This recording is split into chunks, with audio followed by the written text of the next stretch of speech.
आज की बात। स्वागत। आप जानते हैं कि बौद्धों की जीवन शैली और बौद्धों की प्रैक्टिसिंग ये पूरी दुनिया में एक बड़े आकर्षण का विषय रही है।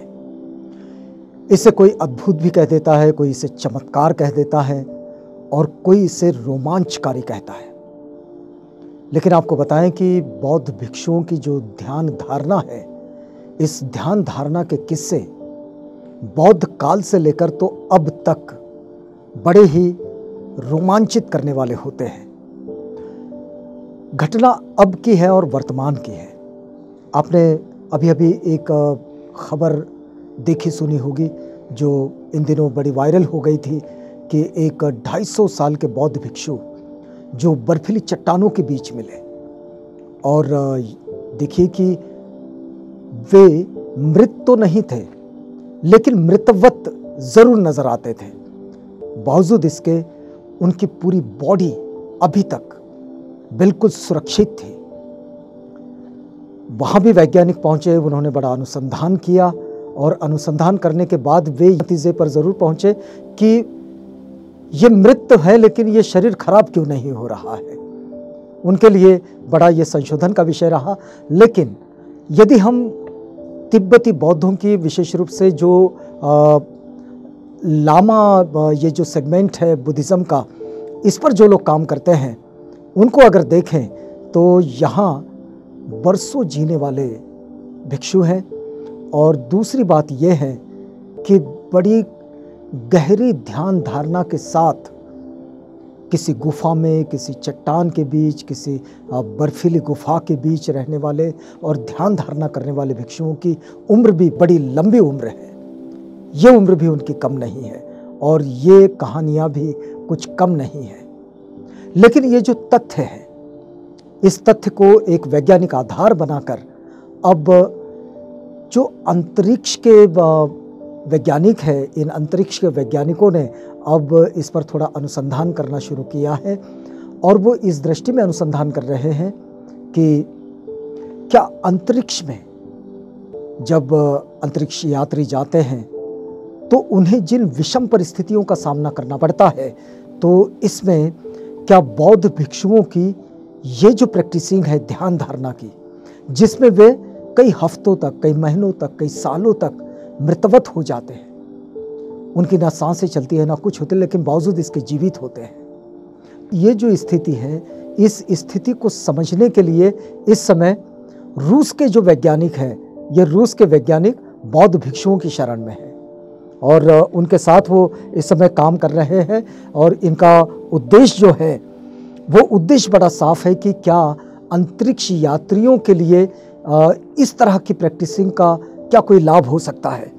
तो देखिए, मॉस्को स्टेट यूनिवर्सिटी के ये वैज्ञानिक 100 तिब्बती भिक्षुओं के साथ इस समय काम कर रहे हैं और उनकी इस विधि का अध्ययन कर रहे हैं कि कैसे वे हफ्तों तक, महीनों तक, सालों तक अपने आप को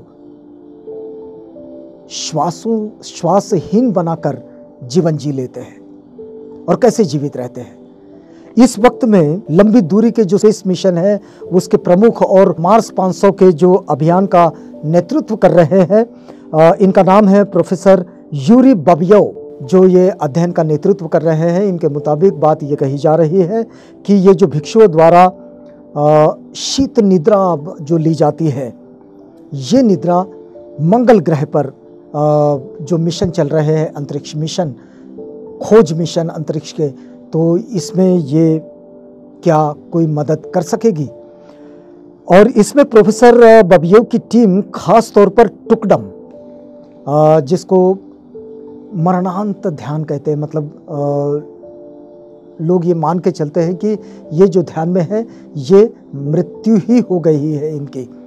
आप यकीन माने कि डॉक्टर भी इसे मृत घोषित करते हैं, लेकिन बावजूद इसके इनकी जो बॉडी है, ना इससे दुर्गंध आती है, ना ये बॉडी खराब होती है।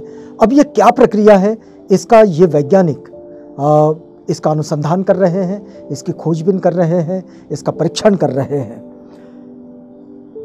ये बॉडी इनकी क्षय तो होती ही नहीं है, लेकिन ये सीधे बैठे भी रहते हैं, मतलब बिल्कुल ध्यान की पोजीशन में, जिस पद्मासन की पोजीशन में ये बैठते हैं वे वैसे ही बैठे रहते हैं। यानी इतने दिन के बाद भी इनका शरीर मृत क्यों नहीं होता और मृत शरीर जैसी दुर्गंध इसमें या फिर कोई अन्य लक्षण इनमें क्यों नहीं दिखाई देते, इस पर यह अनुसंधान हो रहा है। दूसरी बात, प्रोफेसर बाबियोव जो है ये रूस के अंतरिक्ष विज्ञान का नेतृत्व करने वाले और उस टीम का नेतृत्व कर रहे हैं जो इस समय बौद्ध भिक्षुओं का अध्ययन कर रही है। ये दूसरी बात ये भी इसका परीक्षण कर रहे हैं कि चेतना की बदली हुई अवस्था जो है, हमारी एनर्जी की जो बदली हुई अवस्था है, उसका इस्तेमाल हमारे लिए बहुत कारगर है, क्योंकि यहाँ की चेतना और वहाँ की चेतना इसमें थोड़ा अंतर है, तो ये उनके लिए बड़ा कारगर है। उनका ये मानना है कि इसकी मदद से मेटाबॉलिज्म की गति बदली जा सकती है। ये प्रोफेसर बाबियोव का मानना है। इन अवस्थाओं को कई घंटों के ध्यान, एकाकीपन और मंत्रोच्चार की मदद से हासिल किया जाता है। तिब्बती भिक्षु इसको ऐसे ही हासिल करते हैं और इनमें गहरी एकाग्रता मिलती है। प्रोफेसर बाबियोव ने यह कहा कि वे हर संभावित तरीके से यह तलाश कर रहे हैं कि जो उनके इस अंतरिक्ष अनुसंधान में उनकी मदद कर सके। प्रोफेसर बाबियोव ने यह ज़रूर बताया कि ये सारा का सारा जो अनुसंधान है, जो बौद्ध भिक्षु लामाओं के साथ ये जो अध्ययन किया जा रहा है ध्यान की गहराई पर, ये अध्ययन परम पावन दलाई लामा जी के अनुमति के बाद ही किया जा रहा है और ये बताना वो नहीं भूले। हालांकि ये बहुत पहले उन्होंने अनुमति ले ली थी, लेकिन कोरोना संकट के कारण ये सारा जो मामला है, ये सारा अध्ययन की प्रक्रिया है, ये थोड़ी लेट हो गई। रूसी अंतरिक्ष वैज्ञानिकों का ये भी मानना है कि तिब्बती भिक्षुओं के तरीकों और तकनीकों का इस्तेमाल लंबी अवधि की जो अंतरिक्ष यात्रा है उसमें वरदान साबित हो सकता है, क्योंकि वहाँ बौद्ध भिक्षुओं का ये जो प्रैक्टिसिंग है, ये प्रैक्टिसिंग अंतरिक्ष यात्रियों के लिए बहुत लाभदायक हो सकती है, उनके लिए वरदान साबित हो सकती है। प्रोफेसर बाबियोव के मुताबिक ये भी कहा जा रहा है कि इस तरीके से शरीर को ज़्यादा नुकसान पहुंचाए बिना अंतरिक्ष में जाने का ख्वाब पूरा हो जाएगा और इस ख्वाब को पूरा करने में ये बौद्ध भिक्षु मदद करेंगे। वैज्ञानिकों की टीम ये भी जांच रही है कि गहन ध्यान की अवस्था में भिक्षुओं के दिमाग में किस तरह की विद्युत गतिविधि होती है। इस बात का परीक्षण भी, मतलब जिस वक्त वे ध्यान की गहराई में उतरते हैं उस वक्त में उनके दिमाग में किस तरह की बात चल रही है, इस पर भी एक परीक्षण चल रहा है, एक शोध चल रहा है। और शोधकर्ता ये मानते हैं कि गहन ध्यान से दिमाग बाहरी हलचल से पूरी तरह मुक्त हो जाता है और अंतरिक्ष यात्री यही चाहते हैं कि बाहरी हलचल से दिमाग पूरी तरह से मुक्त हो जाए। फिलहाल ये टीम नासा के साथ मिलकर स्पेस फ्लाइट के दौरान गहरी नींद के विकल्प पर शोध कर रही है।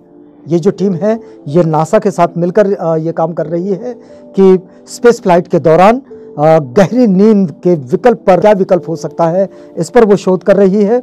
और इस स्थिति में मेटाबॉलिज्म रुकने से विकिरण प्रतिरोध क्षमता बढ़ेगी। मेटाबॉलिज्म रुकेगा तो विकिरण प्रतिरोध क्षमता बढ़ेगी, ये मानना है इन वैज्ञानिकों का।